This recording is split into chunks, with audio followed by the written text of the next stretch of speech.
4 hours back నానబెట్టుకున్న బియ్యం. ఈ బియ్యం నీరు దోశ వేసి చూపిస్తాను. ఈ బియ్యంతో దీనికి కావలసిన ఇంగ్రీడియంట్స్: నీరు దోశకి కొబ్బరి ముక్కలు కూడా తీసుకోవాలి. ఇప్పుడు 4 గంటల క్రితం నానబెట్టుకున్న బియ్యం గ్రైండర్ చేసుకోవాలి. నీరు దోశకి పిండి రెడీ అయిపోయింది. పల్చగా రుబ్బుకోవాలి అన్నమాట. ఒక బౌల్ తీసుకొని ఈ పిండి ఇందులో వేయాలి. ఈ కొబ్బరి ముక్కలు కూడా ఇలానే గ్రైండర్ చేసుకోవాలి. ఇవి నలగడానికి 1 కప్పు వాటర్ వేస్తున్నా.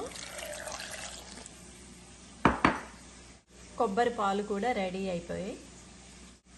ఈ నీరు దోశ పిండిలో ఈ కొబ్బరి పాలు కూడా మిక్స్ చేయాలి.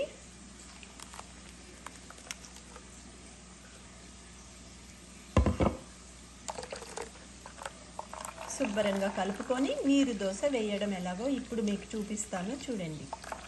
కోకోనట్ మిల్క్ కూడా మిక్స్ చేయాలి. ఈ నీరు దోశ పిండిలో 1 స్పూను సాల్ట్ వేస్తున్నా. మళ్ళీ ఈ నీరు దోశ పిండిలో 1 కప్పు వాటర్ కూడా వేయాలి. ఏంటి ఇంత పల్చగా ఉంటుంది అని అనుకోకండి. ఈ నీరు దోశ అనేది వాటర్తో ఎక్కువ వేయాలి అన్నమాట.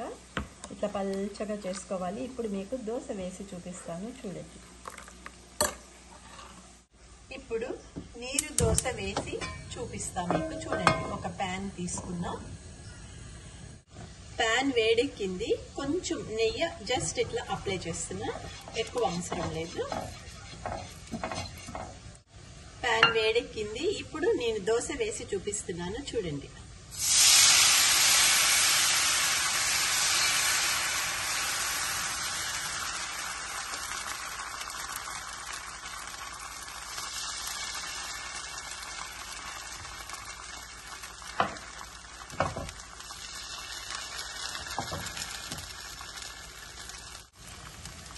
మళ్ళీ దీని మీద కొంచెం నెయ్యి వేస్తున్నా. చూడండి నీరు దోశ ఇట్లా మడత పెట్టి ఎంత ఈజీగా అయిపోయిందో చూడండి.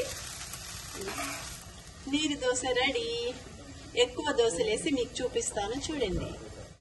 1 దోశ అయ్యింది. మళ్ళీ ఇంకొక దోశ వేస్తున్నాను.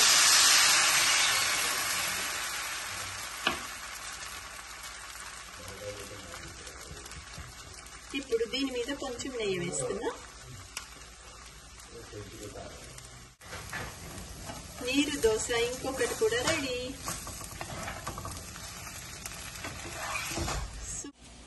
వేడి వేడిగా నీరు దోశ రెడీ అయిపోతుంది. అక్షయ్ రెడీ అయిపోయింది రాజు. చూడండి వేడి వేడిగా నీరు దోశ రెడీ అయిపోయింది. రెడీ. ఇది మిల్క్, కోకోనట్ మిల్క్ డిప్ చేసుకొని తినాలి అన్నమాట. చాలా బాగుంటుంది.